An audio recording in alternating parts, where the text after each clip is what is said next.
You know that specific split second when you're leaning back in a chair? And balancing on the back two legs. Right, exactly. You're balancing there, totally relaxed, just kind of looking around the room, and then you lean like 1 millimeter too far. Yep. The absolute worst feeling. It is. Your stomach just completely drops out of your body. All that casual relaxation is gone instantly, and it's replaced by this hyper-aware visceral panic. Because you realize you have to fix your balance right now, or you're hitting the floor. Exactly. The stakes go from absolutely zero to incredibly high in just a fraction of a second. It's a complete physiological override. Your brain just screams, warning, warning. Okay, let's unpack this, because that exact visceral drop, it doesn't just happen with chairs. No, it definitely doesn't. It happens in human connection, too. So, welcome to today's Deep Dive. Today we're looking at a single, highly potent excerpt, and it's titled The Art of Gradual Revelation. It's a really fascinating piece of text. It really is. And our mission today is to dissect that terrifying universal moment when casual dating suddenly turns into something deeper. Right, that moment your brain finally catches up to your heart. Yeah, and you realize, oh no, I actually care. Which is terrifying for most people. Totally terrifying. So we want to figure out how to navigate that sudden loss of balance without completely sabotaging the connection. Well, the text pinpoints the exact anatomy of that moment, which I love. It says, you're cruising along on autopilot, just enjoying someone's company without really overthinking it. Right, it's just easy. Exactly. But then the autopilot shuts off. You realize, wait, I'm thinking about them when they aren't around.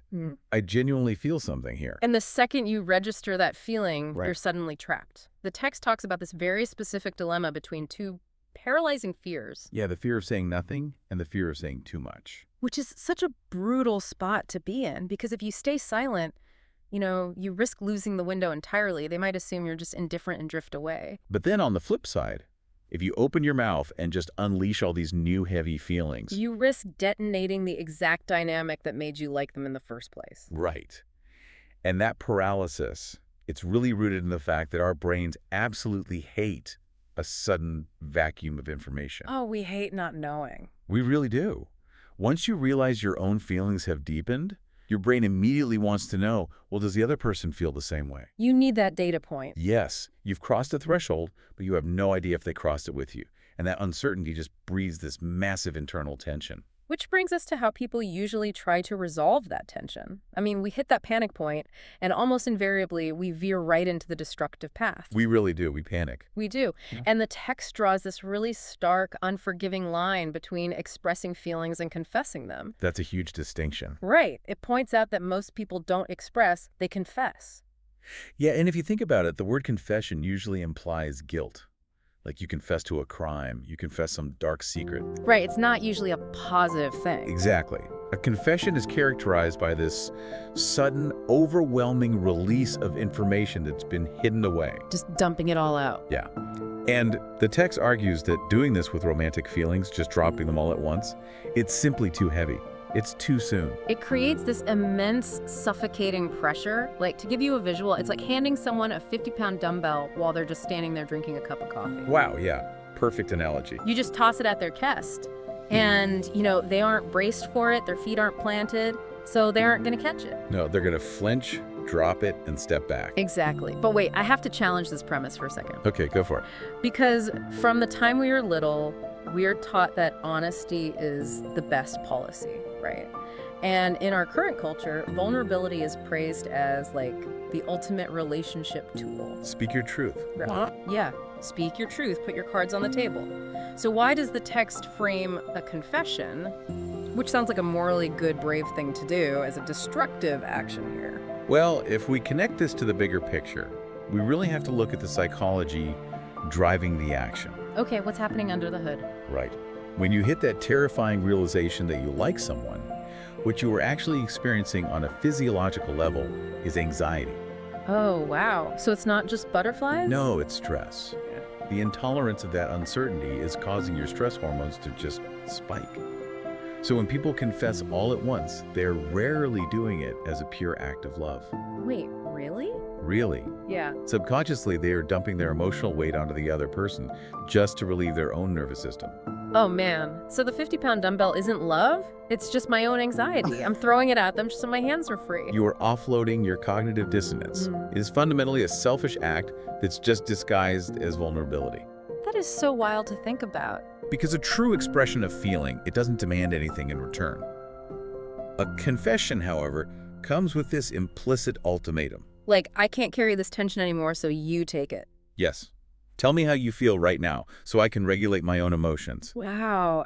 You are forcing them into a corner where they have to make this sudden, high-stakes decision about their own feelings. Before they might even know what those feelings are themselves. Right. And when human beings are backed into an emotional corner and hit with unexpected pressure, they don't lean in. No, they choose flight. The pressure alone pushes them away. So, okay, if staying completely silent leads to them drifting away, and handing them the 50-pound dumbbell of our own anxiety triggers their fight or flight response, how do we actually communicate this shift? Well, the text introduces a really practical, mechanical solution to this dilemma. It calls it the strategy of gradual revelation. Gradual revelation, okay? Yeah, instead of dumping the entire weight at once, you break it down. You communicate this shift in a way that provides information without demanding an immediate resolution. Here's where it gets really interesting. The text provides this direct script comparison that just highlights this beautifully. Oh, the specific phrasing is so important here. It is. It tells us to avoid looking at the person and dropping that classic loaded line. You know the one, I really like you. The dreaded, I really like you. Right. Instead, it suggests saying something honest but light. Something like, I've been enjoying this more than I expected. Which sounds so much easier to say, honestly. It does. But why does that work? Well, the linguistic gap between those two phrases is just massive when you break down how the human brain processes them. Okay, break that down for me. So, I really like you is a definitive label. In adult dating, that phrase operates as a demand for reciprocity. Oh, for sure. The silence that follows that line is incredibly heavy. It is, because it forces the other person's brain to quickly compute. Like, do I like them back? Are we exclusive now? Where is this going? It's basically an interview question masquerading as a compliment. That's a great way to put it. Now, compare that to, I've been enjoying this more than I expected. Right. That is just an observation about your own internal state. You are sharing a present experience. You aren't assigning a label to the dynamic yet. Exactly. And more importantly, you aren't making it a test that they have to pass right in that moment. It doesn't demand an answer. I mean, if I say, I'm enjoying this, you can just say, me too. Or you can smile, or say nothing at all. And the interaction doesn't suddenly become incredibly awkward. Right, the vibe isn't ruined. What's fascinating here is the text's explanation of why this lighter phrasing is so effective.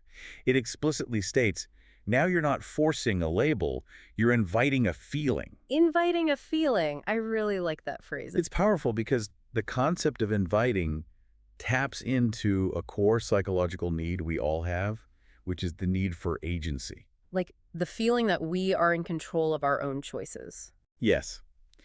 In psychology, there is this concept called reactance. Oh. And basically, when people feel their freedom is being threatened or restricted in some way, they will instinctually rebel. They just pull away. Right, they pull away just to assert their independence. So a heavy confession threatens their emotional freedom. It feels like a trap is closing on them. Exactly.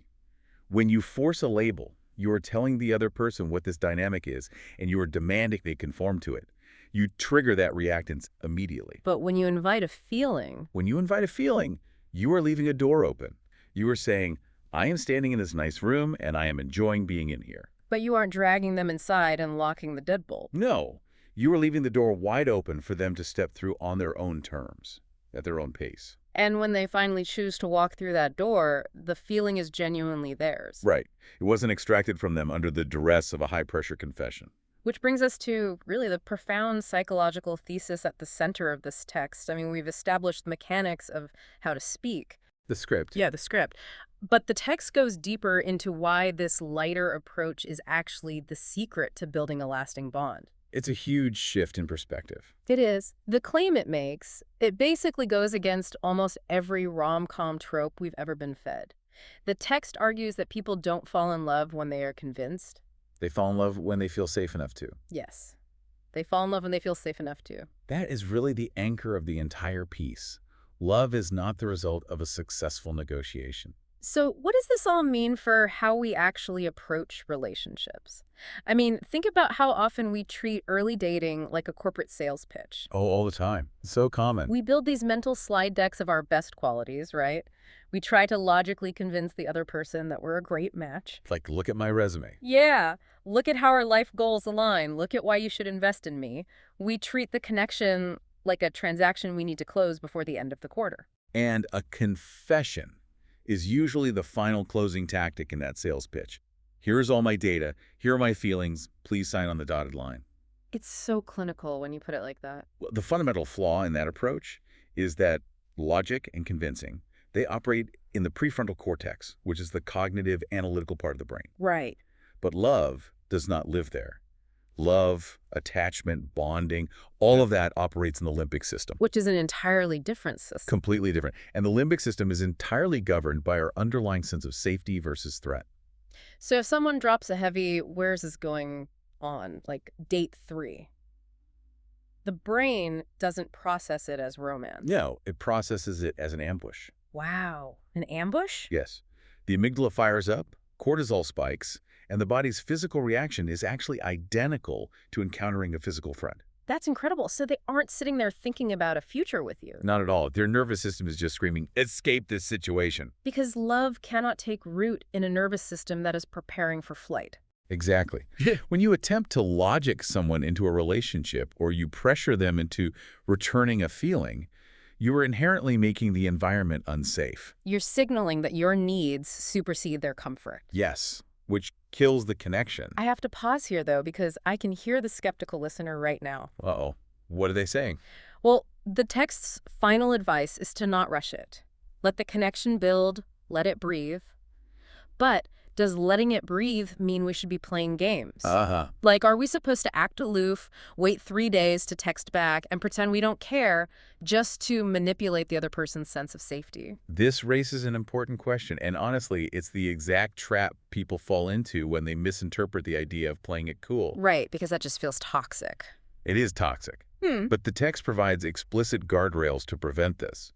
It does not advocate for deception. It says your communication must be honest, but light. So, I'm enjoying this more than I expected is a deeply honest statement. Yes, it is very honest. It's just not the whole 50-pound weight all at once. Exactly. Playing games relies on manipulation, creating artificial scarcity, intentionally triggering anxiety in the other person to make them chase you. Which sounds like the exact opposite of safety. It is the opposite of safety. Gradual revelation, on the other hand, is about pacing, it's about respect, and it's about creating a genuinely secure environment. Because emotional safety requires a profound lack of pressure. A person needs to know they aren't going to be smothered or judged or burdened with expectations they haven't even agreed to yet. They need to know the room they are exploring has an exit door that isn't locked. Yes, that's a perfect way to visualize it. Because the heavy confession locks the door and says, we're doing this right now. The logical sales pitch locks the door and says, let me present 5 reasons why you can't leave. And gradual revelation keeps the door open. It just says, take your time. I'm just sitting here enjoying the music. And when a person registers that lack of pressure, when they realize they aren't being forced into a timeline just to soothe your anxiety, their threat response completely powers down. The nervous system finally relaxes. Exactly. And only in that relaxed state can organic feelings actually grow.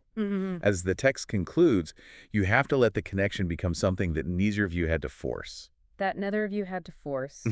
I love that. It sounds incredibly peaceful compared to the panic of tipping backward in the chair. It's a much better way to experience connection. It really is. So how do you actually apply this framework to your own life? I mean, the next time you find yourself cruising along and you suddenly hit that terrifying realization that casual has turned into real, your primary job is to monitor your own internal pressure gauge before you open your mouth. You really need to pause and interrogate your own motives. Right. Ask yourself, are you about to drop a 50-pound dumbbell on this person solely to resolve your own intolerance of uncertainty? Are you trying to force a label onto the dynamic to lock them in and soothe your own anxiety? Are you capable of inviting a feeling? Are you willing to give the connection the oxygen it actually requires to breathe? It takes immense discipline to let the magic happen slowly, without trying to control the outcome. It does. It goes against our natural instincts. It does. And As we wrap up this deep dive today, I want to leave you with a final thought to kind of mull over on your own. Okay, let's hear it. We've spent our time today analyzing how romantic love requires safety and gradual revelation rather than, high pressure convincing. But consider how this exact same principle might map onto the rest of your life. Oh, that's interesting. Right. If we constantly sabotage romance by forcing outcomes and demanding immediate certainty, where else are we doing that? Probably everywhere. Probably. Think about your career path or your new friendships or even your creative projects. How often do we try to force a definitive label on something way before it's ready? Oh, well, yeah. How often do we demand immediate results just to soothe our own anxiety about the future? That is a really tough question to ask yourself. It is. But imagine if we stopped trying to confess our fears to the universe. If we stopped treating our goals like high-pressure sales pitches. Just let them breathe. Yeah. If we just practiced being honest but light and allowed those pursuits to breathe, what unforced magic might we finally allow to happen?